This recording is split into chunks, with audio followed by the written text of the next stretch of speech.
Olá, olá, meu amigo, olá, minha amiga, seja muito bem-vindo, muito bem-vinda a mais uma edição aqui do nosso queridíssimo programa Ebrad Live. E como não deixaria de ser, hoje, mais uma vez, temos um convidado ímpar aqui, um professor da casa, para nós tratarmos um tema muito relevante, um tema muito pedido por vocês, e um tema relacionado à nossa disciplina de processo civil. O tema do encontro de hoje é Desvendando o Recurso Especial, Estratégias Jurídicas para o Sucesso nos Tribunais Superiores. E como eu disse, para isso, temos a honra de recebermos aqui o professor André Ortmann, que além de professor, também é advogado, mestre em Direito Processual Civil pela Faculdade de Direito do Largo de São Francisco e supervisor acadêmico aqui da nossa pós-graduação em Processo Civil Aplicado e métodos adequados de solução de conflitos na EBRAD. Professor André, seja muito bem-vindo. Vitor, olá, muito obrigado pelas palavras, pela introdução. É um prazer, uma honra estar com você e com os amigos da EBRAD em mais uma EBRAD Live, que sempre proporciona momentos muito interessantes para nós aqui na condição de expositores, também na condição de ouvinte. Já me coloquei muito na condição de ouvinte, acompanhando diversas lives muito interessantes. Então, é uma enorme honra, um enorme prazer estar com vocês aqui de novo. Eu espero que a nossa conversa de hoje seja muito interessante e gere muitas inquietações e muito interesse a respeito desse tema e a respeito do processo civil a quem nos acompanha nessa live. Maravilha, professor. Nós que agradecemos aqui a sua participação mais uma vez, disponibilidade. E, pessoal, esse nosso encontro, eu costumo falar que em todos os nossos encontros de Ebrad Live, ele vai ser transformado em um podcast.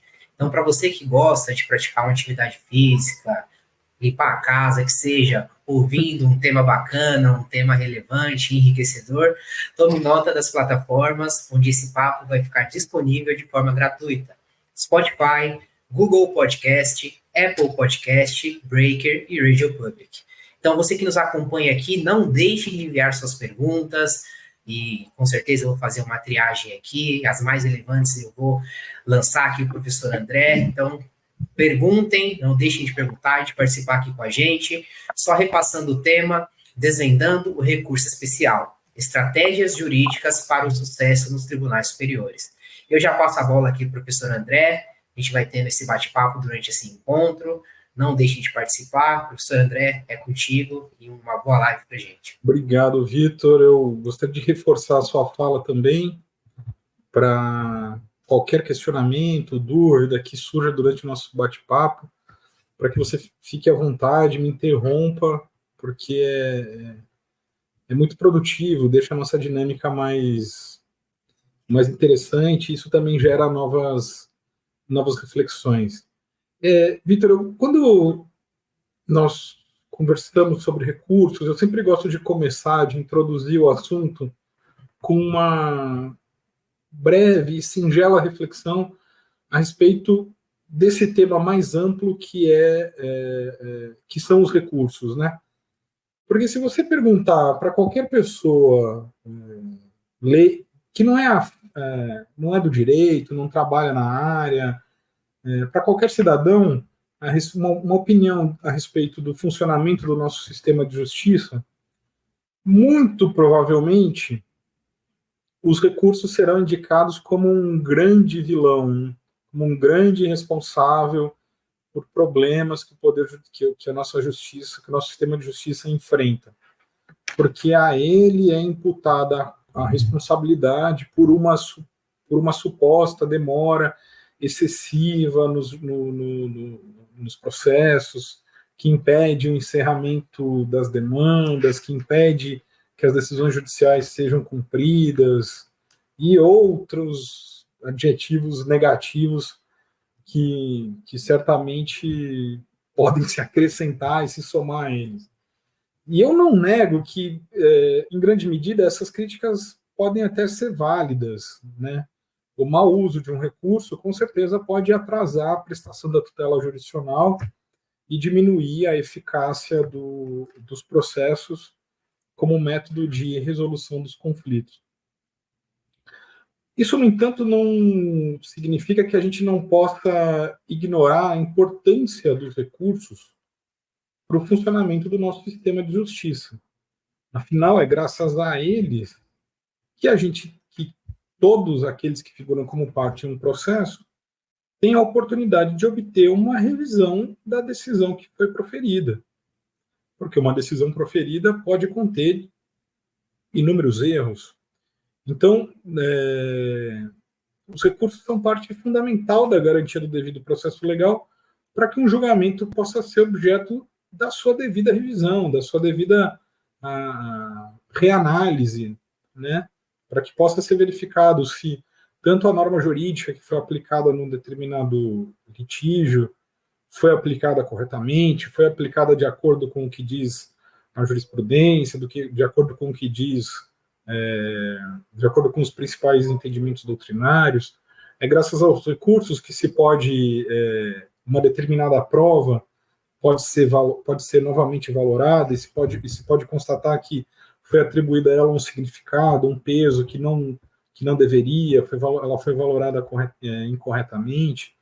Então, os recursos têm esse papel indispensável e eu faço questão de ressaltar para que, porque um bom manejo dos recursos, como eu disse, é fundamental para garantir uma decisão correta. Porque entre o binômio celeridade e justiça de uma decisão, eu, particularmente, sempre tendo a preferir o segundo. Ou seja, o sistema de justiça deve se pautar, tudo bem, deve se pautar com certeza por uma decisão célere, mas deve se pautar principalmente pela obtenção de uma decisão justa, porque os resultados e os efeitos de um processo judicial são muito severos. Mesmo que aqui no âmbito do processo civil a gente não trate sobre a liberdade das partes, a gente trata sobre assuntos muitíssimo sérios, obrigações, questões familiares. Bom, não preciso listar aqui, todo mundo tem todo mundo, ainda que não esteja diretamente ligado com os processos judiciais, tem essa percepção. Então, feita essa introdução, essa brevíssima e muito singela reflexão inicial, gostaria de destacar que os recursos devem ser analisados e devem ser objeto de uma análise que leve em consideração justamente a função dos tribunais no nosso sistema de justiça.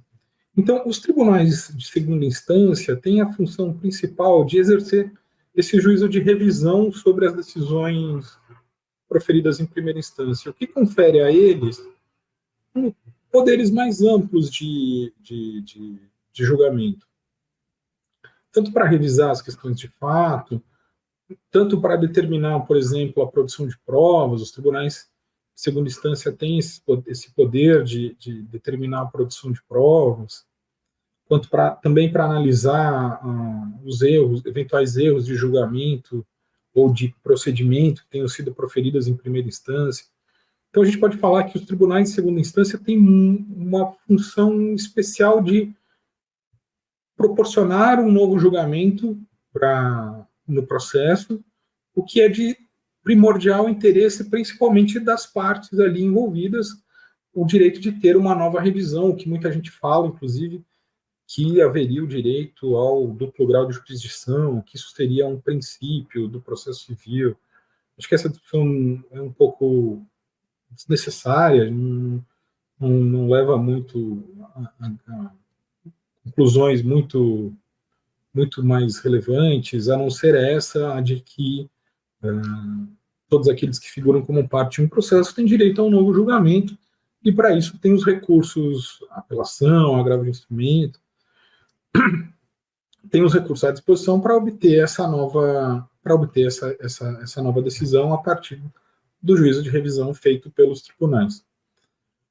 Quando realizado esse julgamento de segunda instância, e quando a gente começa a pensar nos tribunais superiores, nós deixamos o foco deixa de ser esse interesse das partes em obter um novo julgamento sobre o caso, e nós passamos a nos preocupar mais sobre um outro aspecto, uma outra uma outra função exercida pelos tribunais, que é uma função típica dos tribunais superiores, em que eles têm o papel principal de se preocupar com questões relativas à uniformidade na aplicação do direito, a criação de precedentes judiciais, ou seja, os tribunais superiores não têm meramente... Por isso que não se pode falar que os tribunais superiores são uma nova instância de revisão, é muito comum a gente ouvir isso, principalmente de pessoas que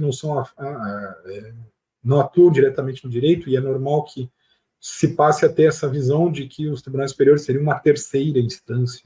Eles não são uma terceira instância, eles têm outras funções. Como eu estava falando, assegurar a uniformidade na aplicação do direito em todo o país. Então, uma lei federal não pode ser aplicada em São Paulo de uma maneira completamente diferente da que é aplicada em Santa Catarina, no Espírito Santo ou na Bahia. Então, os tribunais superiores têm essa função de assegurar a uniformidade na aplicação do direito. Também tem a função de criar precedentes, ou seja, resolver determinados casos e, a partir da resolução aplicada a esses casos, criar um padrão decisório que pode ser aplicado em processos análogos e, com isso, diminuir a insegurança jurídica na aplicação do direito. Então, esses tribunais têm uma função institucional muito particular, é por isso que eles ocupam essa posição de vértice, hierarquicamente superior no nosso sistema de justiça. A partir dessa função, portanto, Vitor, é que a gente deve analisar os recursos que são endereçados a esses tribunais. Então, a gente não pode falar que uma decisão de segunda instância, eu perdi um processo de segunda instância, eu tenho direito de recorrer ao STJ, eu tenho direito subjetivo, por exemplo, vamos usar essa expressão, tenho o direito individual de que o STJ julgue o meu caso. Não é assim, você não tem o direito de recorrer automaticamente ao STJ.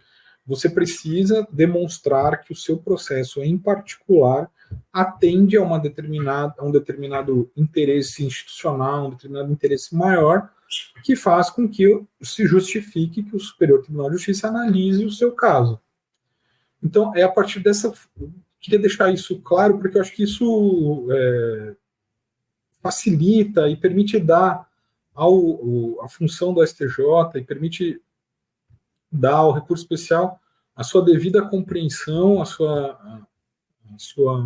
e a partir disso a gente consegue analisar melhor, a gente consegue se debruçar com um pouco mais de cuidado sobre questões principalmente relacionadas à admissibilidade do recurso especial, que acho que é aquilo que mais deve interessar a quem não só tem interesse em estudar o processo civil, mas também a quem atua diretamente nessa área, né, e que cotidianamente se lida com essa questão. E é usual, é natural que isso ocorra. Você perde um processo em segunda instância, a primeira pergunta que o seu cliente faz Vitor, imagina você na conta do advogado, você perdeu um processo em segunda instância, a primeira coisa que um cliente faz bom, doutor, e aí, perdemos, acabou, não tem mais nenhuma oportunidade? Por dever da profissão, dever ético, você tem que informar o seu cliente, olha, existe a possibilidade dessa questão ser objeto de um recurso especial, mas isso não é, como eu estava procurando dizer, não é uma coisa automática, tem alguns requisitos mais específicos e mais particulares. Não basta apenas você almejar uma revisão daquilo que foi decidido em segunda instância. Você precisa, como eu disse, demonstrar que o seu caso em particular tem algumas características que justificam a atuação dos tribunais superiores. Portanto, é com base nessas premissas muito introdutórias que eu gostaria de começar a falar, Vitor, sobre requisitos de admissibilidade do recurso especial. Para tanto, a gente sempre precisa partir das normas superiores do nosso ordenamento, da norma superior do nosso ordenamento, que é, obviamente, a Constituição Federal.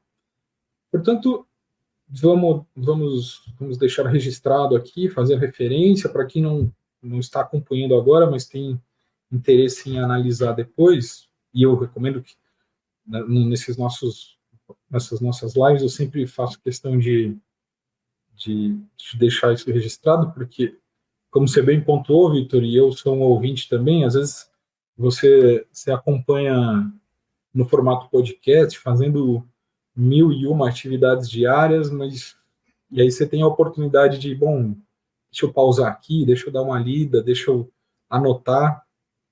Então eu faço sempre questão de deixar registrado essas referências para que os nossos ouvintes possam fazer a leitura e possam acompanhar essas fontes. Então, a primeira delas, muitíssimo importante, obviamente, é a Constituição Federal, é a previsão contida no artigo 105, inciso 3, que atribui ao Superior Tribunal de Justiça a competência para julgar, em recurso especial, as causas decididas em única ou última instância pelos tribunais regionais federais ou pelos tribunais dos estados, do Distrito Federal e territórios, quando a decisão é recorrida. Aí vem várias as diversas hipóteses. Mas muitíssimo importante desse inciso é destacar a expressão causas decididas, nesse inciso terceiro do artigo 105 da Constituição Federal. É a partir dessa expressão causas decididas que decorre o denominado requisito do pré-questionamento. Eu acredito que muitos de vocês que nos acompanham devem ter conhecimento, devem ter ciência, e devem muitas vezes sofrer em se desincumbir desse ônus, né? Que é demonstrar que a matéria objeto do seu recurso especial, o capítulo que você quer devolver ao Superior Tribunal de Justiça, foi decidido em segunda instância. Então, esse requisito é muitíssimo importante, porque se você não demonstrar, se o recorrente não demonstrar que a questão objeto do recurso foi enfrentada pelo tribunal recorrido, que proferiu a decisão recorrida, o seu recurso especial não será admitido. Diga, Vitor, fica à vontade para mim. André, desculpa te interromper aqui, mas antes que você prossiga, né, explicando aí com riqueza de detalhes, né, para que você possa tomar uma água aí, a gente consegue perceber que os alunos estão inteirados, porque nós recebemos uma pergunta justamente nesse sentido. Então, com certeza, durante a sua fala, você vai passar por isso. É uma pergunta aqui da Júlia Marinho. Ela diz o seguinte: boa noite, professores e colegas, live muito bacana. Como o requisito do pré-questionamento influencia a admissibilidade de recursos nos tribunais superiores dentro do processo civil e quais estratégias os advogados podem empregar para garantir a sua observância de forma eficaz? Muito obrigado. Perfeito. Júlia, né, Vitor? Exatamente. Júlia, muitíssimo obrigado. Sua pergunta é muitíssimo importante e é muito pertinente. Bom, como eu estava falando, em primeiro lugar, o pré-questionamento é um requisito indispensável para a admissibilidade do recurso especial. O que significa o pré-questionamento, né? Eu gosto de sempre, por isso que fiz referência a esse artigo da Constituição Federal e a essa expressão. Pré-questionar significa que o tribunal ao qual proferiu a decisão recorrida, significa que a decisão recorrida tratou, analisou e decidiu aquilo que você quer devolver ao Superior Tribunal de Justiça. Então, precisa haver uma decisão do tribunal a qual precisa haver um pronunciamento sobre aquela questão. Ou seja, o tribunal decidiu que determinada pode fazer ou não pode, deve fazer ou não deve, precisa haver um pronunciamento, precisa haver uma decisão sobre uma determinada questão. É por isso que, nos casos em que não, uma estratégia muito comum dos advogados contra essa decisão do tribunal recorrido, opor embargos de declaração para provocar e para ficar ainda mais explícito o enfrentamento do tribunal sobre esse tema. O que usualmente, essa previsão não existe, mas usualmente se denominou de embargos declaratórios pré-questionadores, com finalidade de pré-questionamento. Se tornou usual essa prática, em que a parte que perdeu o processo opõe embargos e esclarece, faz um monte de considerações para dizer, olha, estou opondo embargo de declaração apenas para que o tribunal faça expressa referência a um determinado dispositivo legal, faça expressa referência a...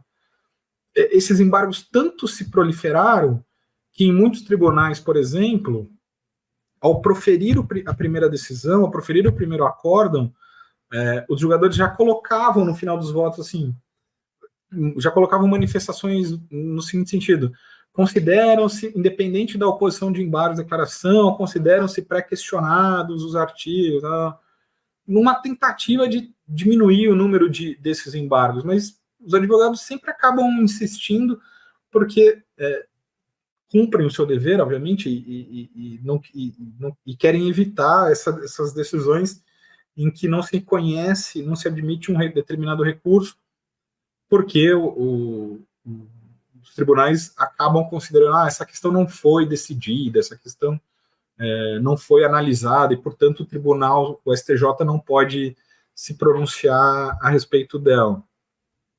Aqui, Vitor, é importante fazer um pequeno parênteses para esclarecer uma questão que também costuma ser recorrente e assola muitas vezes os advogados, que é a seguinte: será que o requisito do pré-questionamento, para ser atendido, precisa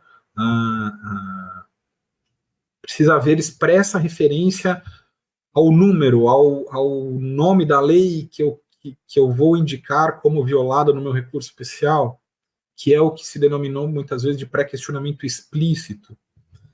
É claro que, assim, a gente sempre tem que tomar cuidado, porque pode vir uma jurisprudência defensiva, e aqui é importante ter isso em mente também.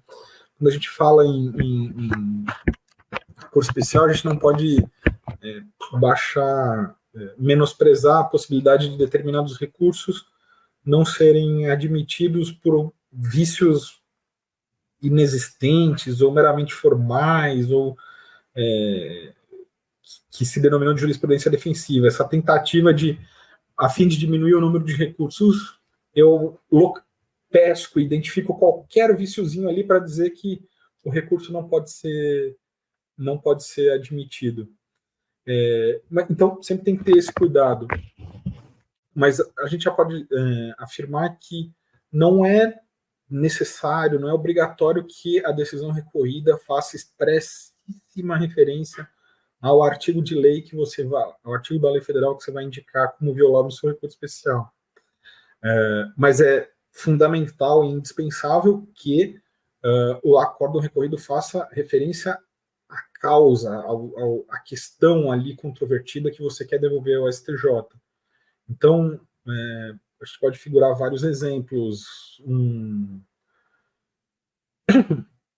algo que deixou ou não deixou de ser feito, uma violação, mas precisa haver esse pronunciamento sobre a questão em si. Às vezes até tem um pouco receio de ser repetitivo, mas aquilo que você quer devolver ao STJ, a violação que você quer devolver ao STJ, precisa ter sido enfrentada pelo Tribunal ACO. Se não, Júlia e demais ouvintes, Vitor e demais colegas, o requisito do pré-questionamento não vai ser preenchido e, por consequência, o seu recurso especial não vai ser admitido. Não tem jeito. Qual que era a desculpa, Vitor? A pergunta dela tinha uma outra parte, não tinha? Isso, ela pergunta assim: e quais as estratégias os advogados podem empregar para garantir a observância, de forma eficaz? Isso, perfeito. Bom, a primeira delas é essa que eu tinha comentado, de opor embargos de declaração para fins de pré-questionamento. Então, nesse momento, Júlia, é muito importante o advogado já destacar nos embargos de declaração qual a tese que ele pretende devolver no seu recurso especial ao STJ. Nós vamos falar um pouquinho mais para frente sobre isso, sobre essa questão, sobre essa distinção entre questões de fato e questões de direito. Mas já dá para adiantar, e já deve ser de conhecimento de todos que nos ouvem, e até porque, com base naquilo que eu já adiantei, que o Superior Tribunal de Justiça não se presta a julgar questões de fato. É muito conhecida a sua súmula 7, por exemplo, que estabelece que ele não é competente para o reexame de fatos ou provas. Ou seja, não compete ao Superior Tribunal de Justiça, não cabe a ele, justamente por essa função de corte superior que ele exerce, não compete a ele decidir se um determinado fato aconteceu ou não. O que compete a ele é decidir uma determinada tese jurídica que você, como advogado, você extrai dos fatos objeto daquele seu processo. Então, você trabalha o processo em primeira instância, com as suas alegações, com as suas provas, você trabalha isso no tribunal para deixar bem claro e bem delimitada quais são as questões de fato objeto do seu processo, e a partir dessas questões de fato, já delimitadas e fixadas, você tenta extrair teses jurídicas que possam interessar ao Superior Tribunal de Justiça. Por diversas razões, essas teses podem interessar. Podem interessar porque você consegue demonstrar que a tese aplicada por um determinado tribunal é divergente da tese aplicada por outro. E a partir disso, você consegue demonstrar para o STJ, olha, tem uma divergência jurisprudencial aqui, você precisa atuar para uniformizar o direito, para criar um precedente e para resolver essa questão. Então, mais para frente a gente volta a falar disso, mas só para responder a pergunta da Júlia, então, acho que uma estratégia fundamental e muitíssimo importante logo nos embargos de declaração que que serem opostos contra a decisão segunda instância, você já provocar o tribunal nesse sentido, olha, manifeste sobre essa considerando os fatos tais, objeto desse processo, manifeste sobre essa determinada tese, manifeste sobre essa violação à legislação federal, que você está decidindo de maneira divergente de outro tribunal, que você está decidindo de uma maneira diversa da que o próprio STJ costuma decidir. Então, quanto mais cedo você conseguir identificar a tese, identificar a questão jurídica a ser objeto do seu recurso especial, e quanto mais você conseguir provocar o tribunal local a se pronunciar sobre ela, maiores serão as chances de você você obter o reconhecimento do pré-questionamento no seu caso. Ainda que o tribunal local não enfrente precisamente isso ao julgar os seus embargos de declaração, ou seja, ainda que ele não chegue e fale, de fato, o advogado Vitor, o Vitor aqui parte desse embargo de declaração, opõe a seguinte questão, eu vou decidir essa questão. Ainda que você não consiga isso, a partir desse julgamento dos embargos de declaração, você vai poder suscitar no seu recurso especial uma violação ao artigo 1022 do Código de Processo Civil. E aí você vai ter elementos para dizer no seu recurso especial, olha, o Tribunal ACO não analisou essa era uma omissão relevante, o Tribunal ACO tinha o dever de se manifestar sobre ela, pela via dos embargos de declaração que foram opostos, ele não o fez. Se ele tivesse feito, a decisão proferida no caso seria diferente. Portanto, houve uma violação ao artigo 1022, houve uma violação ao dever de motivação das decisões judiciais. E nesses casos, não é raro, pelo contrário, que o STJ reconheça essa violação ao dever de motivação, e aí, exercendo uma função o STJ tem várias funções, funções funcionais. Nesse caso, ele passa a exercer uma função de uma corte de cassação, em que ele percebe essa omissão, constata essa violação ao dever de motivação e manda anular a decisão que foi proferida pelo tribunal a qual e manda decidir novamente. E aí o seu recurso especial, o efeito que você obtém com o seu recurso especial é uma ordem para que uma nova decisão seja proferida no caso, e aquela omissão seja analisada. Então, você acaba conseguindo esse efeito. Então, me desculpa se eu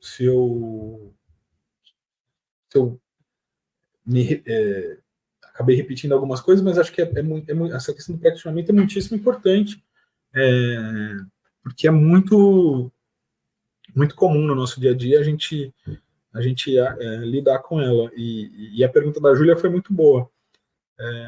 Então, para fechar esse ponto, se tiver alguma outra pergunta, Vitor, Júlia, se atente sempre a isso. No seu recurso especial, você precisa obrigatoriamente demonstrar que você está devolvendo para o Superior Tribunal de Justiça uma determinada questão jurídica, não pode ter no seu recurso especial questões fáticas, e você precisa obrigatoriamente demonstrar que essa questão jurídica foi enfrentada pelo tribunal local.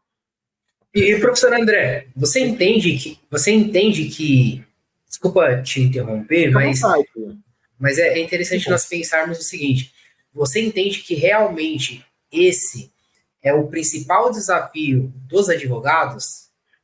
Realmente mostrarem que aquela questão ali já foi debatida em um momento anterior, já foi objeto realmente de análise, porque nós recebemos uma pergunta também nesse sentido, uma pergunta aqui da Laura. Ela fala assim: boa noite, professores e colegas, e ela fala nesse sentido, né? Quais são os desafios mais comuns enfrentados pelos advogados ao preparar e sustentar um recurso especial e quais são as melhores práticas para superar esses desafios? Bom, perfeito, Vitor e Laura, muito obrigado pela pergunta. O requisito do pré-questionamento, sem dúvida, é um dos mais complexos, porque, como eu disse, você tem um ônus de demonstrar que aquilo que você quer devolver ao STJ foi decidido. Agora, e a pergunta da Laura é ótima, porque permite avançar para o segundo tópico, que também é muitíssimo difícil, que é muito difícil, e eu acho que também tem que ter uma grande atenção, porque, a princípio,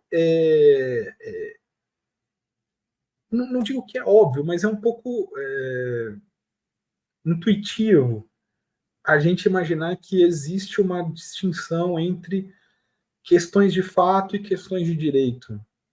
Nas aulas iniciais do curso de direito, a gente usualmente é submetido a distinções, né?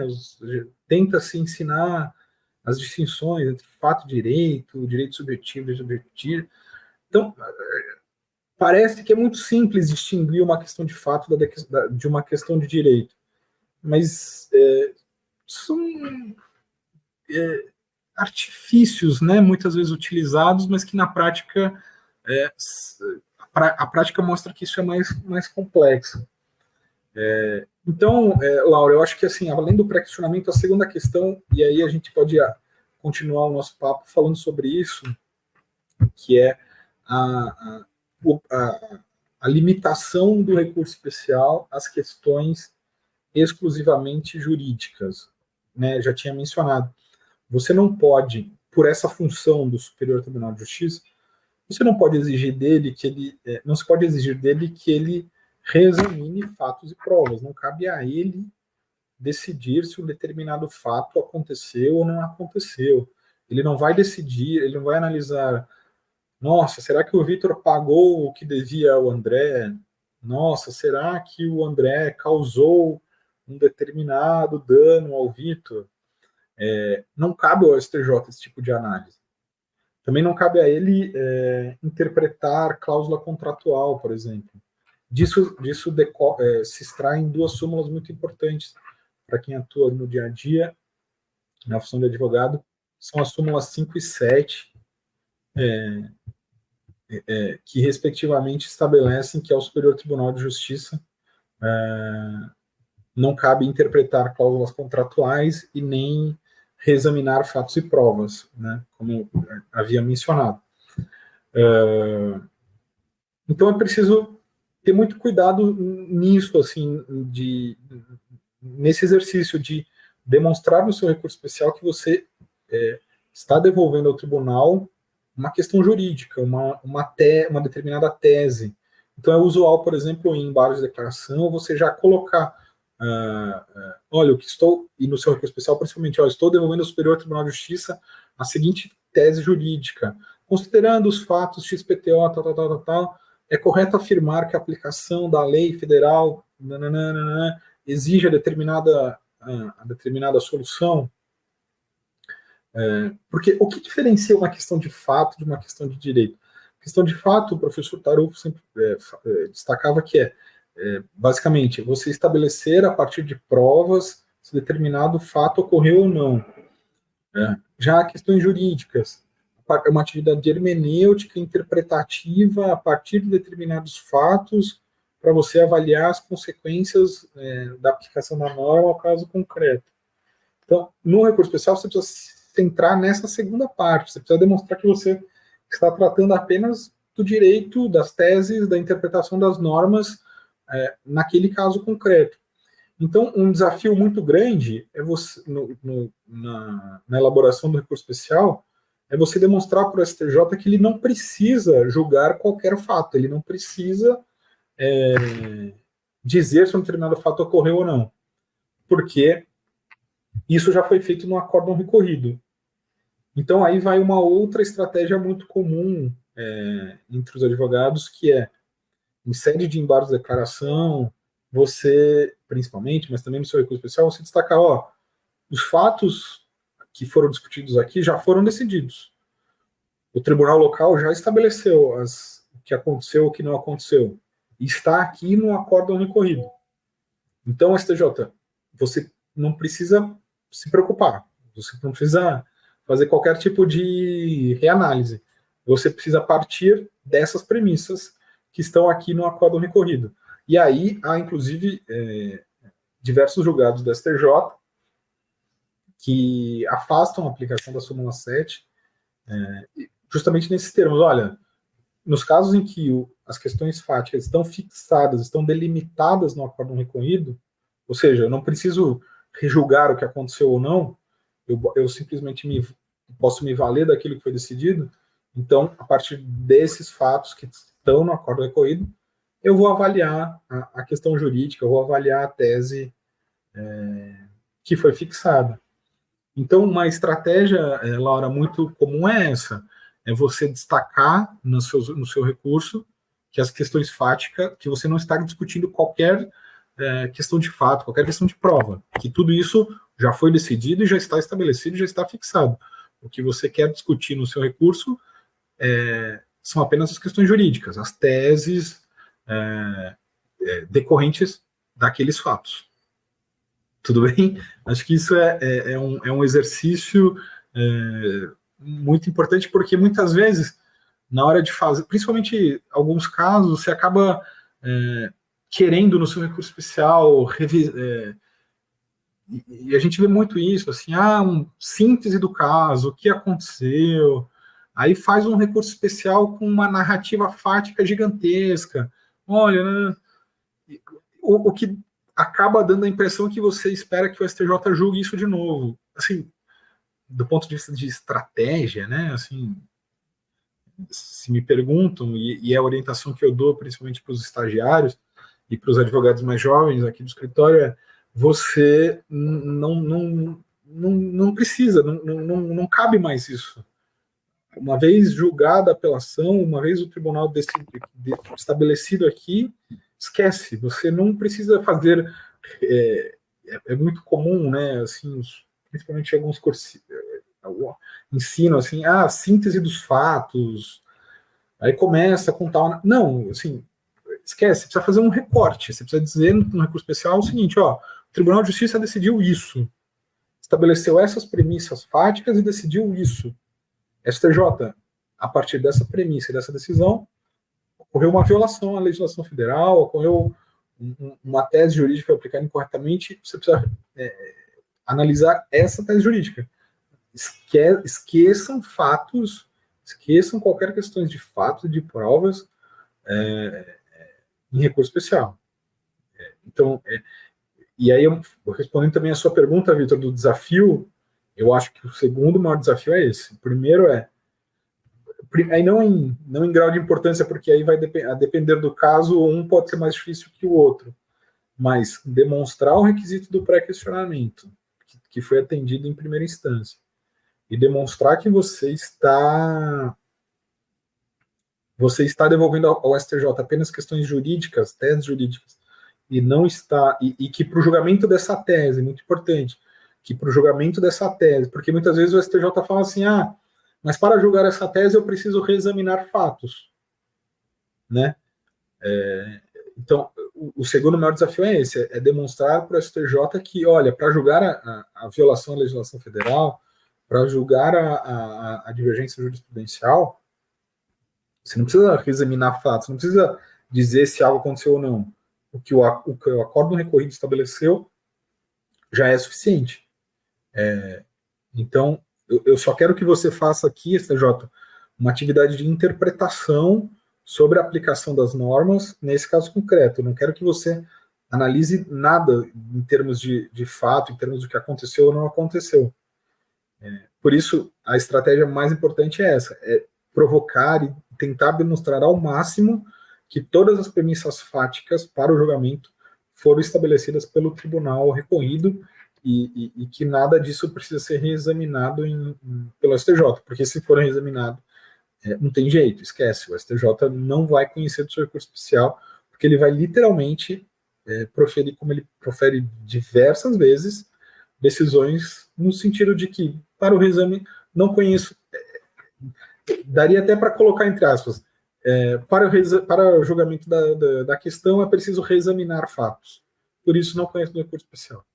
Aí você vai ter que se desdobrar no seu agravo em recurso especial para dizer que isso não é verdade, mas aí praticamente Inês é morta, né? Como diz a velha máxima, é muitíssimo difícil de você reverter. Então, eu acho que essas são os principais desafios dos advogados. E eu acho que as principais estratégias são essas de demonstrar o máximo que já foi decidido pelo tribunal, que o pré-questionamento foi cumprido e que não precisa reexaminar fato, basta se valer daquilo que foi decidido para avaliar a aplicação do direito e da jurisprudência no caso concreto. Eu acho que essas são as principais questões. Maravilha, professor.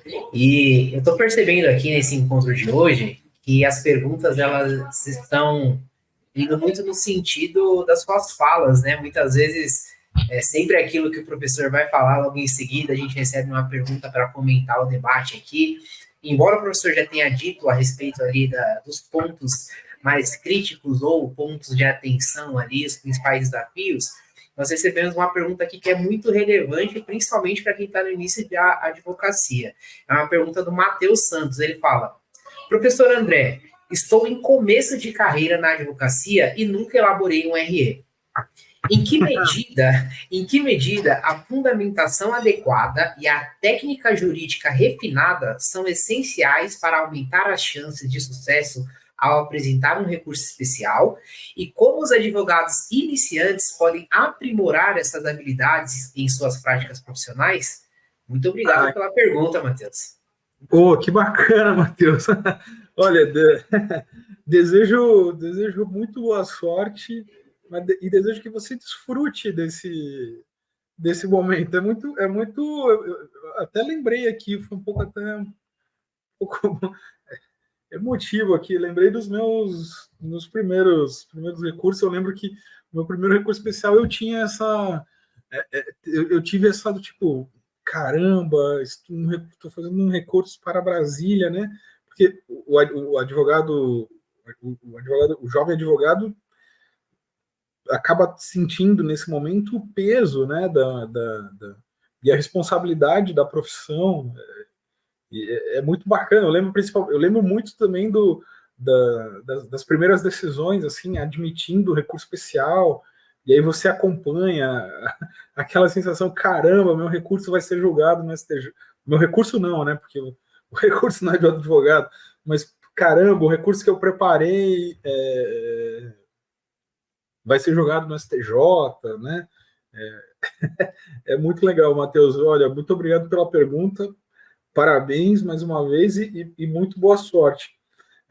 Respondendo a sua pergunta sobre a como que é, Vitor? Sobre a argumentação, né? Sobre a. Isso, se nós temos alguma técnica aqui para aumentar essa chance de sucesso, como esses advogados iniciantes podem aprimorar essas habilidades, quais são, se for um caso, né, as habilidades mais relevantes, assim, ao seu ver, André? Você que já tem essa Legal. vasta experiência, aí é bacana.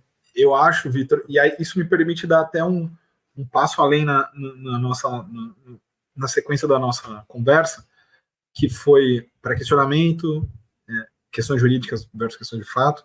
Agora vem um outro tópico que eu acho que é um outro desafio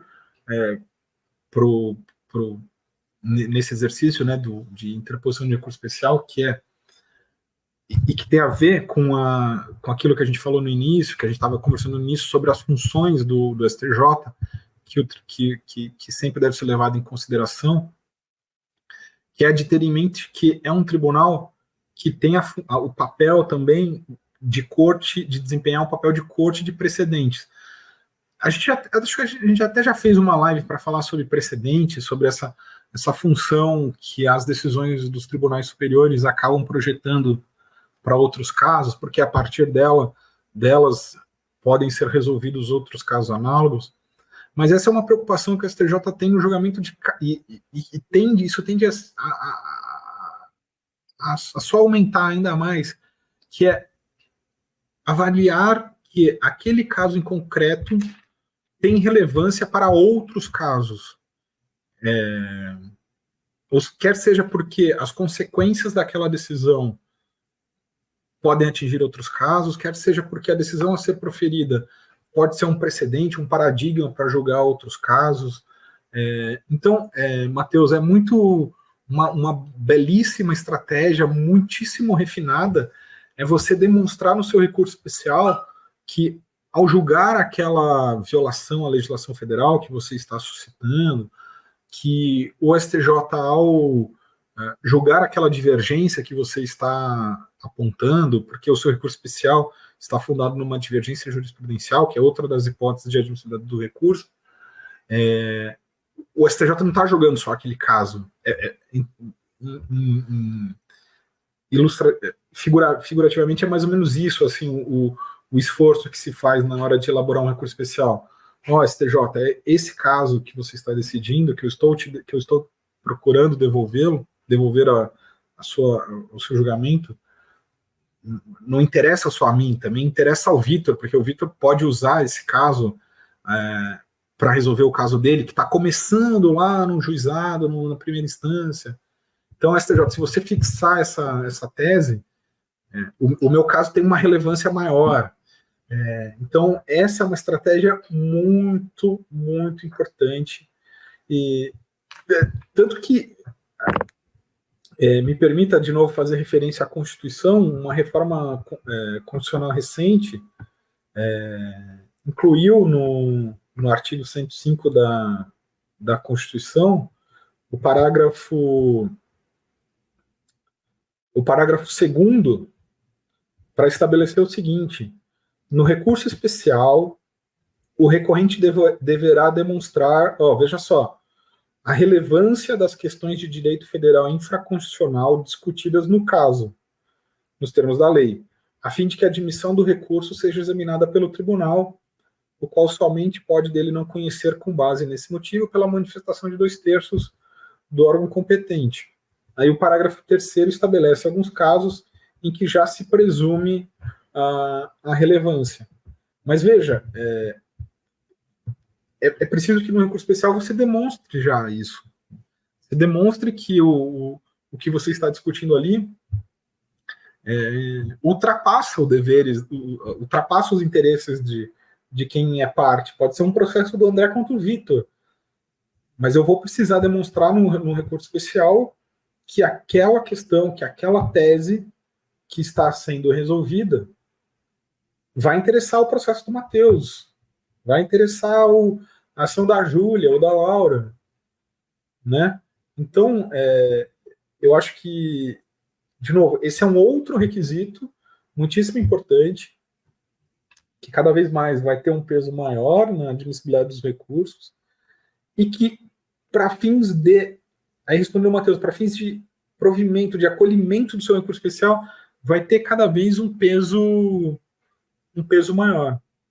Se você conseguir no seu recurso especial, por exemplo, demonstrar que, olha, existe uma divergência entre tribunais e a tese que eu estou devolvendo consegue resolvê-la. Poxa, a chance de êxito é muito grande. Porque é uma orientação que está mais de acordo com a função do STJ. Como disse, não é só julgar, analisar a violação à legislação federal, é criar precedentes para julgamento de casos futuros. E para isso ele precisa verificar, ele precisa extrair do seu caso concreto uma relevância, que pode ser, por exemplo, essa questão. Existe uma divergência que a partir daqui eu posso resolver uma divergência ou por exemplo, uma determinada aplicação de uma determinada norma pode ter um grau de indeterminação muito grande. Vamos imaginar, por exemplo,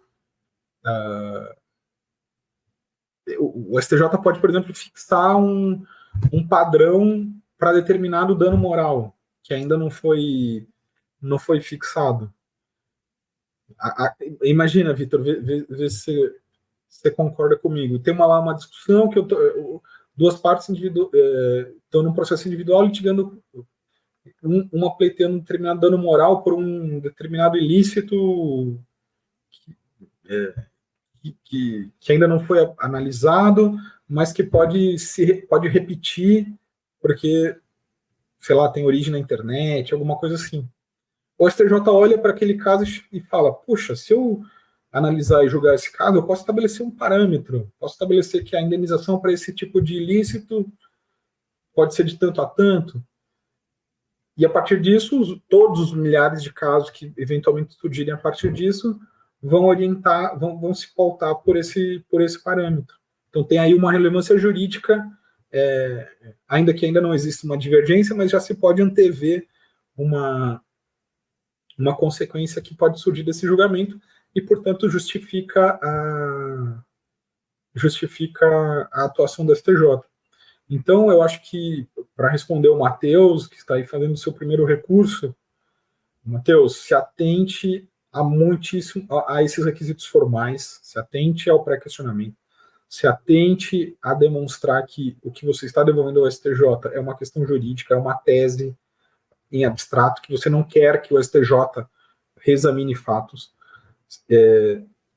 não quer que o STJ decida se algo aconteceu ou não, e se atente a demonstrar, e se esforce ao máximo para demonstrar que o caso que você está devolvendo no seu recurso especial interessa não só ao seu cliente e a disputa em questão, mas também ele pode ter um potencial de interessar, de repercussão e de relevância para outros casos. Eu acho que, cumprido isso, entendido essas três questões fundamentais, as chances do seu recurso especial serem admitido e de eventualmente você conseguir um êxito são muito relevantes, são muito grandes.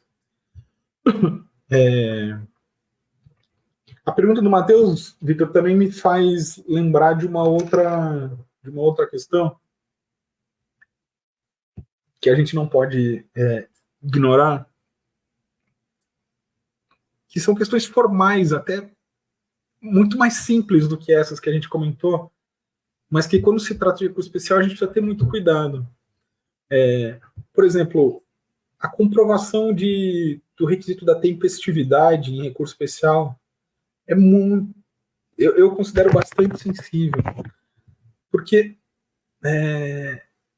diversos estados da federação, como nós sabemos, cada qual muitas vezes tem feriados próprios. Feriados próprios, cada feriado gera a suspensão do prazo. E na análise disso, ela acaba sendo difícil, né? Assim, então, muitas vezes se descuida, não se dá o devido cuidado, a devida atenção a isso, e depois a parte acaba sendo surpreendida com uma indesejadíssima decisão de intempestividade do seu recurso. E aí a surpresa é, não, mas por quê? Eu contei o prazo certo aqui no meu estado, em Pernambuco, no dia Y, era um feriado local de um feriado político, por qualquer motivo. Todas as pessoas aqui em Pernambuco, estou usando aqui o exemplo desse estado maravilhoso, que eu gosto muito, para dizer, não, todo mundo aqui em Pernambuco sabe que nesse dia não tem feriado, não tem expediente, portanto não tem prazo. Pois é, mas o STJ em Brasília talvez não saiba, provavelmente não sabe. E aí, em Santa Catarina tem a sua particularidade, e na Bahia tem a sua. Então, é ônus do recorrente, ônus, no ato de interposição do seu recurso, juntar aos autos todos os comprovantes oficiais. Não adianta juntar notícia de jornal, não adianta juntar qualquer outro, não adianta juntar print, juntem o documento oficial da autoridade autoridade competente para designar estabelecer o feriado naquele dia que você não contou o prazo, para demonstrar que você cumpriu o prazo de 15 dias para a interposição do seu recurso especial. Porque senão o que vai acontecer é uma tragédia. O que vai acontecer é basicamente o seguinte: o tribunal local, muito provavelmente, ciente do feriado, ele provavelmente vai admitir o seu recurso especial. Mas como nós sabemos, a admissibilidade do recurso especial é feito, o STJ também realiza. Então vai bater no STJ, o STJ vai contar o prazo e vai verificar, opa, por que o Vitor juntou no 16º dia? Não, juntou no 16º, mas se for contar o feriado lá local, seria o 15º. Ah, mas qual que é o comprovante de feriado local? Tá aqui. Esquece, vai dar problema, vai dar erro. Então, Matheus, jovens advogados e quem mais nos acompanha, se você for considerar na contagem do prazo para interposição do seu recurso especial, você for contar, se for considerar um determinado feriado, não economize, por favor, não seja tímido, junte o comprovante mais oficial que você conseguir, da autoridade máxima que você conseguir, para não dar problema. Tá bom? Não tenham medo, juntem o comprovante, pelo amor de Deus, porque senão a chance do seu recurso não ser admitido por uma suposta intempestividade é muito grande. Isso vale, inclusive, para outros feriados. Porque depois vai surgir uma discussão do tipo, mas o feriado de carnaval... Agora eu estou na dúvida se carnaval é de fato feriado. Mas um outro feriado, que é um feriado nacional, é fato notório, que é naquele dia... É muito complicado. Não se vale... Não se atenham a isso. Juntem os comprovantes, principalmente aqueles comprovantes oriundos dos tribunais, saem aqueles provimentos, portarias, despachos, suspendendo. No dia tal, suspende-se, não há feriado, não há expediente forense, suspende-se o prazo. Junta aquilo lá, não corram esse risco. Porque senão, por mais bem fundamentado que esteja o seu recurso, você corre o seríssimo risco do seu recurso não ser admitido. Porque, como eu tinha comentado, a gente tem que sempre ter o cuidado com a denominada jurisprudência defensiva, que é aquela em que muitas vezes o recurso não é conhecido por um vício formal, Se isso já ocorre, por exemplo, nos casos com as questões relativas ao pré-questionamento ou com as questões de fato, que o tribunal, que as decisões falam, mas isso vai exigir reexame de fato. Pô, mas você demonstrou lá que porque, né, pode acontecer. Você demonstrou lá que o fato foi bem definido na segunda instância, que você só está procurando o julgamento de uma questão jurídica. Não se pode descartar que surge uma decisão falando incide a súmula 7, vai reexaminar fato. Ou seja, uma jurisprudência defensiva que procura ali algum motivo para não conhecer o seu recurso. Se isso acontece com essas questões mais sensíveis, mais sutis, perdão, imagina com uma questão assim objetiva, facilmente identificável, aferível, que é a questão do prazo. Eu contei aqui 16, cadê o comprovante? Não tem comprovante, tem uma notinha ali, não é suficiente, então, intempestivo. Então, imagina, você vai perder um recurso, você se esforçou, você fez um belíssimo trabalho, e aí seu recurso não vai ser conhecido por causa disso. Então, tomem sempre muitíssimo cuidado com o comprovante dos feriados, com o comprovante das suspensões dos prazos, para não correr o risco do seu recurso ser declarado intempestivo. Deixa eu ver aqui mais algumas... Professor. Diga, Victor. Se você me permite, claro. Nós temos mais uma pergunta ainda voltada a esse critério de admissibilidade. Então, eu passo essa pergunta e aí eu tenho uma pergunta minha mesma e eu vou deixar para o final. Pode ser? Então, maravilha. A Solange, ela manda assim: olá, professores e colegas. Ela pergunta: seria necessário reformular os critérios de admissibilidade do recurso especial para evitar abusos processuais e promover uma maior seletividade quanto aos casos que realmente demandam a intervenção dos tribunais superiores? Muito obrigado, Solange. E aí, André, uma análise melhor? O que você acha? Solange, caramba, que pergunta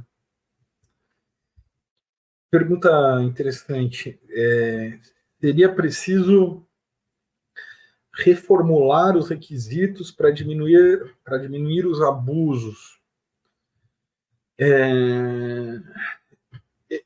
Reformular, talvez, será que ela quer imaginar outros recursos, outros requisitos? Talvez criar algumas travas aí, mais alguns critérios de admissibilidade, então, para não sobrecarregar a máquina pública. Então, esse requisito que eu comentei do parágrafo 3º do artigo 105, que é o da relevância, ele é muito recente. Ele foi aprovado há pouquíssimos anos. E ele foi construído originalmente a partir dessa concepção moderna de que o STJ tem essa função de corte de precedentes, de corte de corte que não julga o mero caso concreto. Então, isso já acho que é a inovação mais interessante nesse tema. E eu, humildemente, aqui nesse nosso bate-papo, não consigo imaginar nenhum outro, a necessidade de um outro requisito para evitar abusos. Eu acho que todos os requisitos que já estão previstos na Constituição, no CPC, no regimento interno da STJ, e todos os seus respectivos procedimentos já estão adequados, já são conformes à função que se espera do STJ, são capazes de evitar os abusos. Eu acho que a gente tem mais que lutar por uma correta interpretação e aplicação desses dispositivos. Porque, por exemplo, imagine o seguinte, às vezes, por exemplo, o requisito do pré-questionamento não pode ser dispensável, porque está na Constituição que o STJ deve julgar apenas as causas decididas, como a gente comentou. Mas imagina a situação que envolve uma questão jurídica extremamente relevante, que o STJ, se julgar, ela pode resolver diversos casos. Uma jurisprudência defensiva muitas vezes poderia chegar e falar: mas a questão não foi devidamente pré-questionada e tal. Talvez nesse caso o requisito do pré-questionamento pudesse ser flexibilizado, né? Vamos usar esse termo, porque olha, vale a pena a gente decidir aqui essa questão. Então, a pergunta da Solange, eu acho que ela pode ser respondida dessa forma. Eu acho que os requisitos que a gente tem já são suficientes, eles já estão de acordo com a função do STJ. A gente precisa, se eles forem bem interpretados, a gente consegue evitar os abusos. Se, por exemplo, no litígio que eu tenho contra o Vitor, se ele interpõe um recurso querendo, poxa, perdi, o André ganhou aqui em segunda instância, mas eu não quero que ele comece a... Quero conseguir um efeito suspensivo, sei lá o quê, então eu vou interpor um recurso... E aí ele começa a tentar reexaminar fatos e tal. Se o requisito, por exemplo, se a súmula 7 for devidamente aplicada nessas situações, você já consegue evitar o abuso de recorrer, porque você já vai chegar para o Vitor e vai dizer: Vitor, desculpa, seu recurso, você está querendo reexaminar fato, não é aqui. Se é só isso que você tem para devolver ao STJ, desculpa aqui o vocabulário pouco técnico, mas perdeu, não é? Não tem jeito mais, acabou para você, o André vai poder executar a decisão em primeira instância. Então, eu acho que os requisitos são suficientes, a gente precisa batalhar, a gente precisa debater, ficar atento sempre à sua aplicação para que eles sejam bem aplicados, e aí a gente vai respeitar tanto a função do STJ quanto evitar que um litigante aí ímprobo e de má fé tente se valer do STJ tente se valer do recurso especial como um meio a mais para postergar o encerramento do processo. Não sei se eu respondi a pergunta, mas acho que é mais por aí, é mais aplicar bem aquilo que a gente já tem. Acho que com isso a gente dá uma boa solução para o nosso sistema. Quer fazer sua pergunta, Vitor? Vamos lá, professor. Eu faço então. Com certeza respondeu aqui a Solange. E aí, desde o começo desse nosso encontro, eu venho pensando o seguinte, né? Além desses critérios aí, que queira ou não, o professor respondeu agora ao final, que entende, né, se serem suficientes ali, critério de admissibilidade, tem um outro critério também que eu acho que é muito relevante, que é até o fato do recurso especial ser muito custoso. Nós não estamos falando de algo barato, obviamente.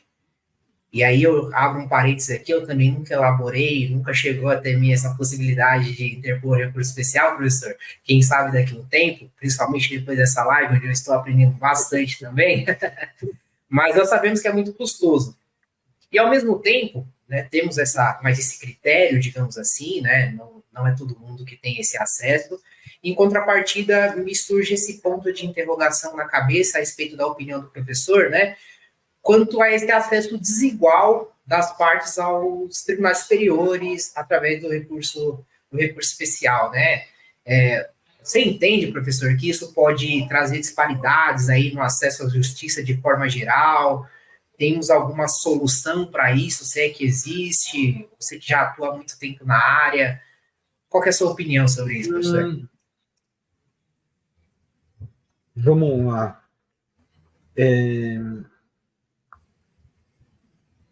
Você fala em custos, né? O sistema assim, em termos de custos judiciais, o sistema prevê soluções para isso, né? As respectivas, a justiça gratuita, os seus respectivos corolários.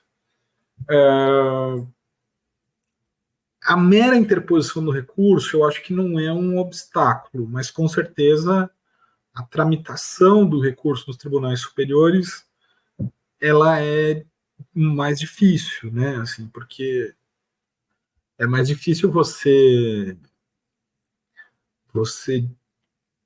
despachar né? Despachar é o ato de apresentar suas razões aos ministros, é mais custoso você fazer sustentação oral. Eu entendo, eu concordo. É mais trabalhoso, né? Assim, é mais difícil mesmo. Agora, o STJ também tem a função de julgar os chamados recursos repetitivos, né? Que muitas vezes resolvem esse problema porque, a partir da solução de um caso paradigma, aplica-se uma solução para diversos casos semelhantes. Eu acho que a dinâmica dos recursos especiais repetitivos tem essa função de lidar com essa litigância massiva de muitos processos iguais.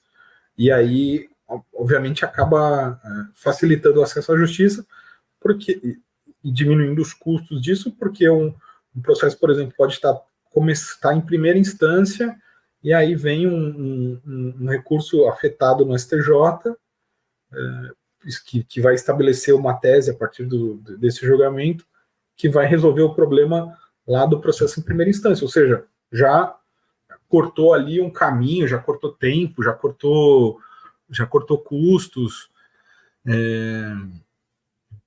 Então pode ser por esse aspecto, eu acho que acaba promovendo e facilitando o acesso à justiça. Mas eu concordo com você também na primeira parte do seu questionamento com relação a essas dificuldades financeiras, esses custos maiores dos tribunais, decorrentes da interposição desse recurso, que eu posso imaginar como saída e como remédio essa tentativa de se valer da justiça gratuita, dos seus respectivos benefícios, e das novas tecnologias, né, que também a gente não pode negar, tem hoje em dia um papel muito importante e de facilitadores também, né, da comunicação, assim, porque se você for imaginar, para fazer, por exemplo, uma sustentação oral, você pode fazer virtualmente, né, num caso que talvez anos atrás seria preciso se deslocar até Brasília, né, o que não é simples. Então, eu acho que essas ferramentas, Vitor, a gente pode se valer delas também para tentar minimizar esses obstáculos, mas que de fato existem, a gente não pode ser ingênuo de desconsiderá-los, de desconsiderar a sua importância. Show, professor. Obrigado aqui, né? Com certeza, pelas pessoas que nos acompanham também aqui, pode ser que alguém tenha esse mesmo questionamento que eu lancei aqui, esse nosso encontro, e agora nós estamos caminhando aí para os 10 minutinhos finais. Com certeza o professor preparou uma pauta aí para esse nosso encontro, mas hoje nós tivemos muitas participações, né? E isso é um ponto alto aqui desse nosso encontro, mas se você, professor, quiser caminhar para os 10 minutinhos finais agora com encerramento, fica à vontade. Maravilha, eu queria só destacar um último ponto, Vitor, que é porque quando a gente lida com recurso especial, a gente muitas vezes enfrenta as decisões denegatórias de recurso especial que são proferidas pelos tribunais locais, que fazem um juízo prévio sobre a admissibilidade do recurso e já estabelecem, o recurso não versa sobre violação da legislação federal, não foi, exige o exame de fato, não está. E aí, para você conseguir levar essa questão para o STJ, você precisa interpor um recurso próprio, que é o denominado agravo em recurso especial, que é um recurso cuja cognição, cujos limites se atém a demonstrar que o recurso especial que você demonstrou, atende a todos os requisitos de admissibilidade. Então, falando aqui em estratégias, em técnicas para a interposição desses recursos, o agravo em recurso especial tem um requisito muitíssimo importante, que é o da impugnação de todos os fundamentos, todos os motivos que poderiam levar à admissibilidade à inadmissibilidade do recurso. Existe súmula do STJ, inclusive, nesse sentido, que se não forem impugnados todos os capítulos, todos os fundamentos que levaram à inadmissibilidade do recurso especial, seu agravo não será bem sucedido. Então,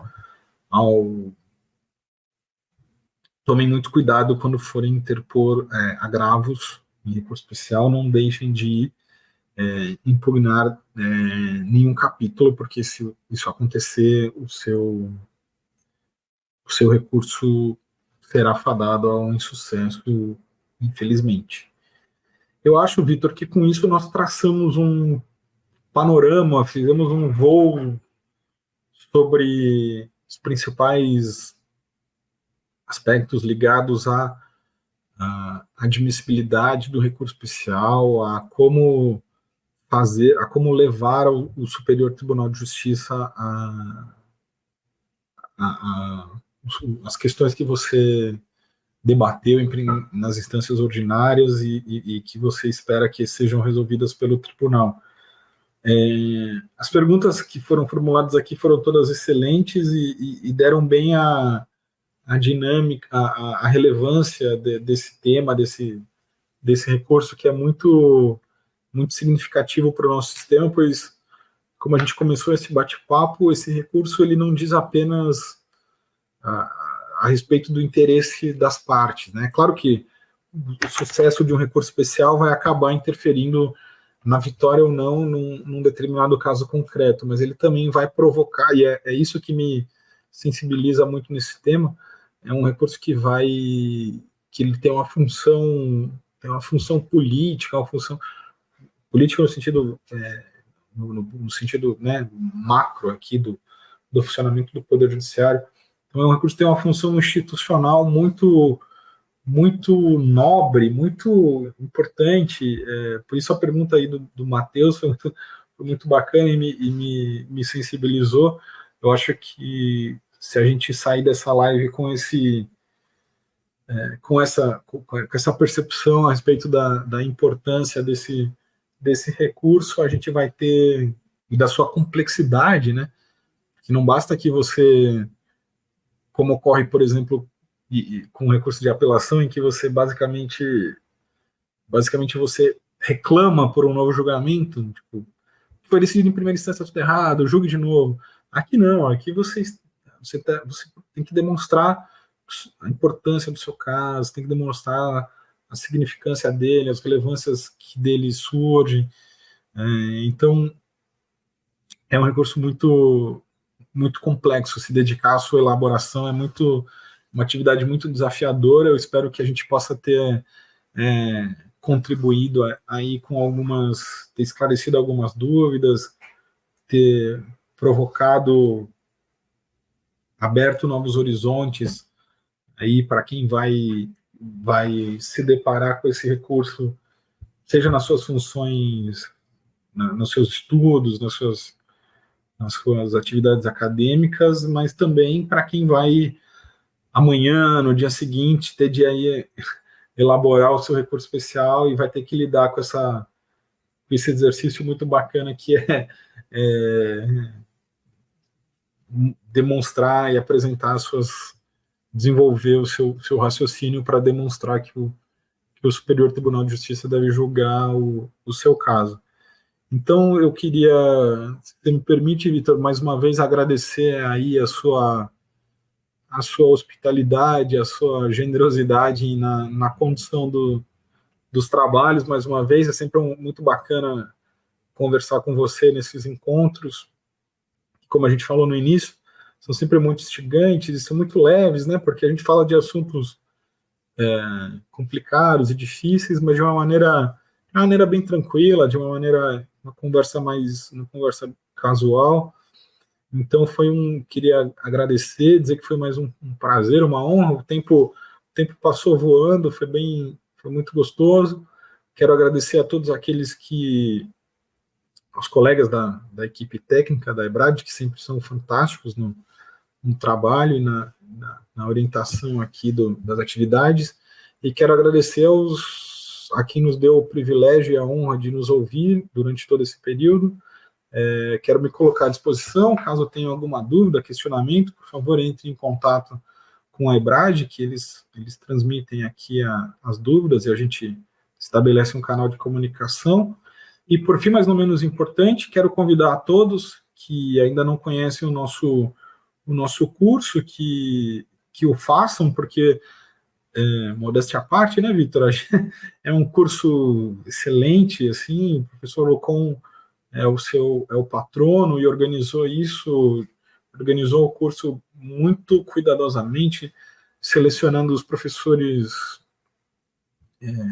os maiores especialistas para dar os cursos de acordo com as suas respectivas especialidades. Então, o professor que deu o curso que deu essas aulas lá no curso de processo civil aplicado sobre recurso especial é um grande especialista nesse tema e certamente tem lá mais e mais profundas considerações sobre o tema também. E isso ocorre com todas as mais de 100 aulas, né, do curso, todas elas sempre foram organizadas e proferidas por grandes especialistas no tema.